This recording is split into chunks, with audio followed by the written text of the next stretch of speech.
Hello, and welcome to the tadpole that's been gnawing on my brain meat for the past couple weeks.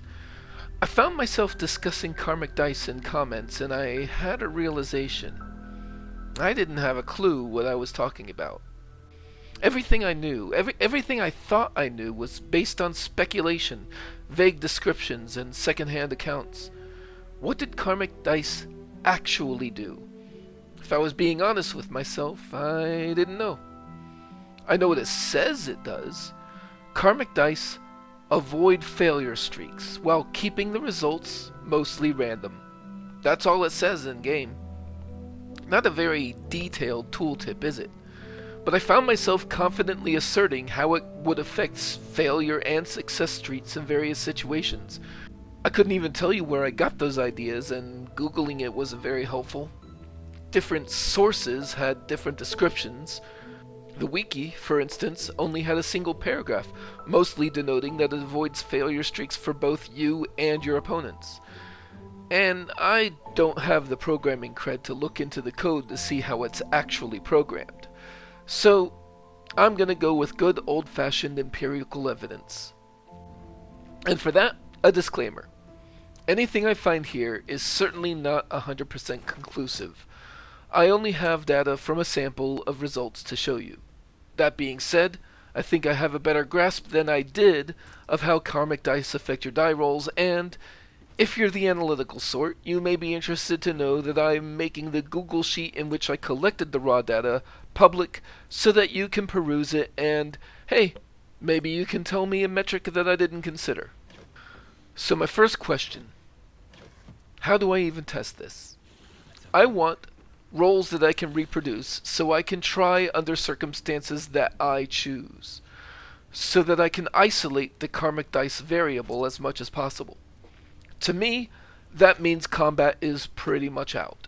There's too many ways for a fight to go in different directions than you intended. So what's a die roll that you can make over and over and there's really no consequence for failure? Lockpicking. Of course, when you succeed, you open the lock, and this game doesn't give you a way to relock it in a way that it can be picked again, which means I need a bunch of locks. And furthermore, I want various cases to test. In particular, I wanted to see how karmic dice would affect things if you need a natural 20 to succeed, if you have a 50-50 shot, and if you only fail on a natural 1. And I wanted each of these tests to be at a high enough sample size so that I couldn't necessarily chalk it up entirely to just luck. So where am I going to find that many locks? My first idea was a mod, but that didn't work out. I could find mods to spawn in gear, cosmetic outfits, consumables, or gold, but I couldn't figure out if any of the mods available would spawn in locked boxes. And honestly, why would they? This isn't Skyrim. You don't need to practice your lockpicking in order to increase it. And I can't just make a mod for that myself, not without a whole bunch of training that I don't know how to get. I backburnered the idea of trying to find a mod author for that, but maybe I could find what I needed in-game. I didn't think I could rely on locked doors. I would have to gain access to a whole bunch of them without unlocking them, and without progressing so far that I couldn't go back to the earlier ones I found, and honestly, even if I was able to find enough of them to build a decent sample size, the travel time between them would have made this an excruciating exercise, even with waypoints. But chests I could bring with me, and store until I needed them. Of course, that was gonna be a lot of chests. I wanted to collect every single locked chest I came across, and that wasn't always the friendliest of actions. For real though, how many would I need? I think I wanted a sample size of about 50 for each kind of test. And I thought to myself, I could probably go ahead and reuse the chests as long as I had enough for a single category to be tested in one run. I could unlock whatever I unlocked for one pass, and then reload and use the same chests over again, or a different subset of them, for the next category. Alright, fair enough. What about DC variety? As a primarily rogue player, I knew that I could get my sleight of hand high enough so that I could unlock chests on anything but a 1 easily enough. So I wasn't worried about that one. Setting up a 50-50 shot wasn't that difficult either. I had two basic ways of going about that. I could have a character with a -1 total modifier attempt DC 10 chests, or a +4 total modifier attempt DC 15 chests.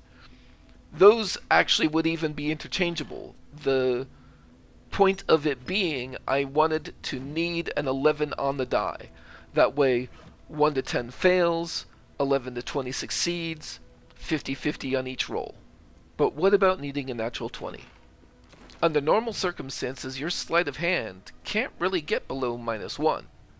So that would require using DC 20 chests, and it turns out there just aren't that many of those, at least not in the first couple acts of the game.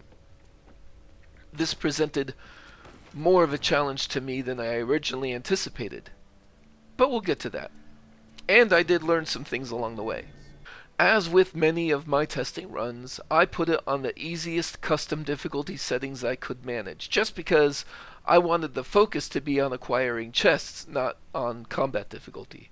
I'd gotten up to the Shadowlands, and I had just finished snagging everything I could from my first path through Moonrise Towers, when I had an idea that allowed me to sorta jump ahead in the queue and get started much earlier than I thought I was going to. So, I was organizing my chest by DC, loosely in ranges of 5. So, for instance, if I found a DC 18 chest, I'd lump it in with the DC 20s. And up until now, I had only found 6 chests that were DC 20 or roundabouts. 6 of them. Maybe in Act 3 there would be a lot more, I don't know. But I came to realize I didn't actually need to find 50 DC 20 chests. I just needed enough chests to make 50 rolls against them. With truly random rolls, that would mean I could expect to open 2 or 3. But I wanted more than that in case I had uncommonly good luck, and also because I didn't know just how big an impact Karmic Dice was going to have. How often would it force me to succeed after a streak of failure? So I wasn't quite comfortable with only 6 chests in the DC 20 category. But what if I could get my sleight of hand checks so low so that I would need a natural 20 on DC 15 chests? Enter Ability Drain, the Illithid power. This can stack and stack on a target until their ability score reaches 1 for a -5 penalty. If I could get a party member's dexterity down to 1, and then have Astarium bite them for good measure, they would have -5 from dexterity and -1 from the bloodless debuff, for a total of -6 on their sleight of hand checks. And I could use my DC 15 all the way down even to DC 14 chests, of which I had over 20, and use those for my need a natural 20 category. That should be more than enough to cover whatever shenanigans Karmic Dice was going to throw my way. As it turns out, though, it's not that easy getting your allies' ability drained. When I tried to just attack my companions, it did not afflict them with ability drain. I could drain Wither's dex all day long. He's got a 1 now, and he's kept that for a while, but he doesn't seem to mind. But not my companions. It seems like it can only be done against actual hostile creatures. Well, what if I turned my companions hostile with a confusion effect of some kind? Maybe Crown of Madness? But Crown of Madness you cannot cast on an ally, even if they're not in your party. Similarly, confusion itself won't affect allies. But it turns out the madness effect from the Shattered Flail works. Normally, I don't use the Shadowed Flare because, I'm trying not to become hostile to my own party. But in this case, I'm glad I kept it around, and I got to learn a little bit about how it works. So, the madness effect has a chance to affect you on if you don't cause damage to an enemy. But that chance only happens while you are under the influence of a buff called Yinogu's Gift, and that only happens after you hit an enemy with the weapon. So I did, after all, need to find a real battle that I could use to test this on. Cue Arabella. Fortunately for me, I did save Arabella in the Grove, which means now I can find her next to the stonemason's house in the Shadowlands, and during a short cutscene, she entangles a couple of shadows. After sending her back to my camp, the shadows are still there, all tangled up, immobile, and with no long-range attacks. I could poke at them and stay in combat for as long as I need. So, I took this time to respec my characters. Now, Astarion already has plus 16 to sleight of hand. That's 8 from expertise, 5 from dexterity, 2 from a ring, and 1 from a pair of gloves. And that means he can already succeed on all of the chests I have up through DC 15 on anything but a natural 1. He's fine. I was originally going to split the 50-50 shots between myself and Lae'zel, with me being the -1 and her being the +4, but for some reason I could not determine. My character had proficiency active in all skills. I'm guessing it had something to do with my custom difficulty settings, but I couldn't figure out how to undo it. Fortunately, I was able to deal with it just by making my Tav the +4 and Lae'zel the -1. So that's taken care of, and that left Shadowheart to suffer the ability drain. I respect her to be a barbarian with low strength, low wisdom, and low dexterity, but a very high con since I planned on shooting her. But I kept a piece of medium armor on her so she didn't benefit from unarmored defense. And then I got to work. So I would start the battle, have Shadowheart go up and attack a shadow with the flail to activate the gift of Yinogu, and then back off so that she would hopefully succumb to the madness. And when she did, that would give me usually about 2 rounds to shoot at her and lower her dex. I wanted her strength low so that she didn't kill the shadows too fast, and I wanted her wisdom low to succumb to the madness more often. And after a little bit of work, I did it. I got Shadowheart down to 1 dex. So I finished the fight and her dex drain disappeared. I was not expecting that. Can't afford to stay idle. Luckily, I saved right before the shadows. So, okay, we do the whole dance again.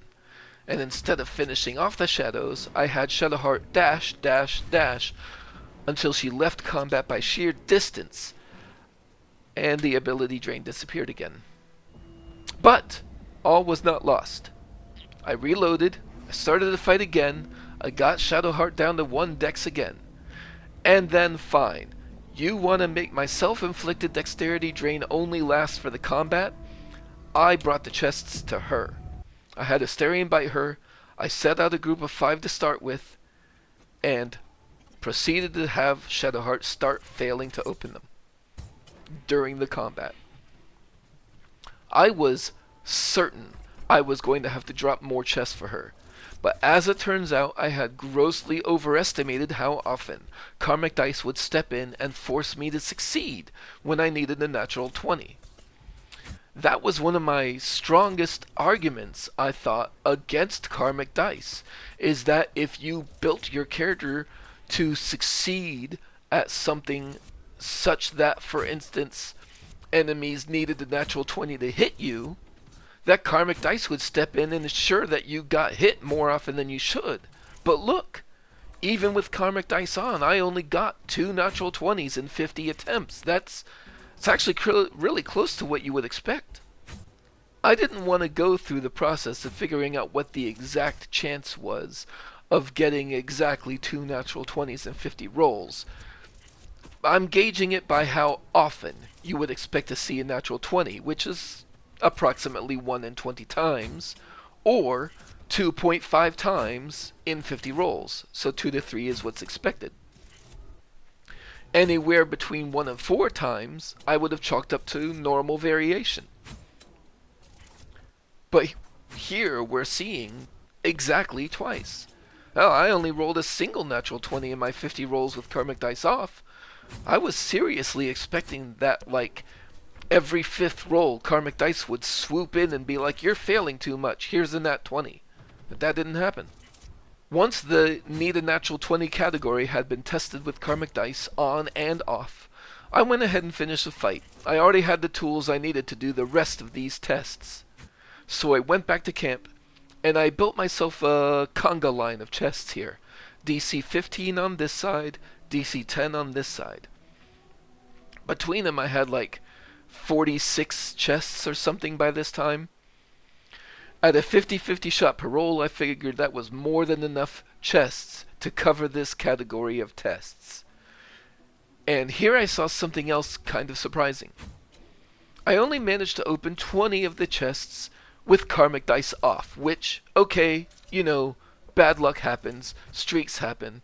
The sample size per category is only 50, so this is nothing to really panic over. Although it's interesting to note that with Karmic Dice off, I got 6 natural ones in 50 rolls. That's a lot. That never happened in any category with Karmic Dice on.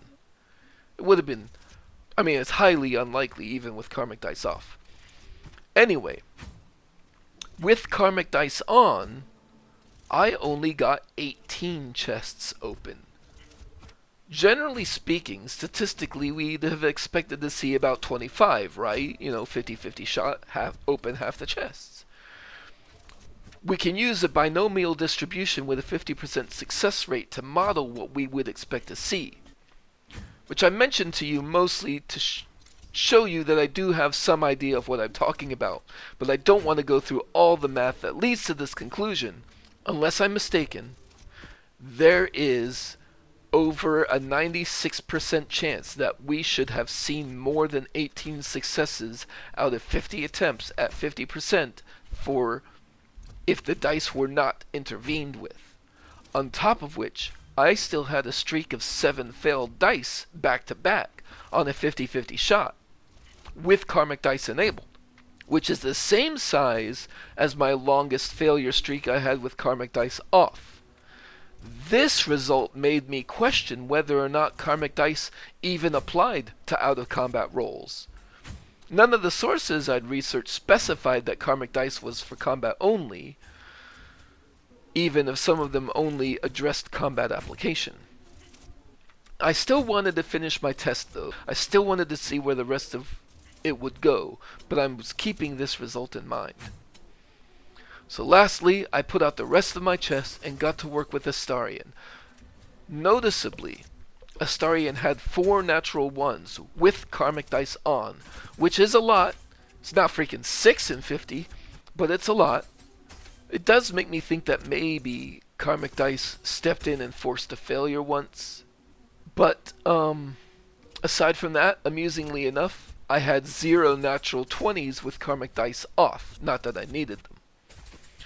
But overall, Astarion's performance was pretty much what I expected by now with the results thus far. So, let me show you the conglomerate results. Again, the link to this will be in the description in case you want to look at it. If you want to fiddle with the numbers, please make your own copy, but feel free to add comments. So here's the rolls number 1 to 50 for a grand total sample size of 300 rolls over 6 categories. I used auto formatting to highlight natural 1s, natural 20s, bottom quarter 1s to 5s, and top quarters 16s to 20s. And put those statistics down here in the yellow area. I should mention the top quarter and bottom quarter statistics include the 20s and 1s respectively, though natural 1s and natural 20s got priority for color coding on the chart. Finally, These two columns off to the side are for the 50-50 test. They're just color coded for pass fail rather than high low quarter like they are over here. So this is the same data copied over. I just wanted to see my streaks. And then below that, I have sort of the combined die rolls from the various categories split only by the karmic dice on and off. So overall, you can see I had a total of 10 natural 1s and 3 natural 20s with karmic dice off. And this is over 150 rolls, by the way. And then with karmic dice on, I had 8 of each of those, which is literally as close as it can be to exactly 5%, given the particular sample size that I gave it. Similarly, with the low quarter and high quarter categories, the quantities of both of those are equal to 25% using karmic dice than they were with it off. So with all of this said, I've definitely adjusted my idea of what karmic dice do and don't do. I think it's reasonable to say that most of what they do is normalize your results a little. Over a large enough sample size, you might not even see a noticeable difference. I'm less inclined to think that stories of people blaming success or failure on karmic dice for a particular die roll are warranted.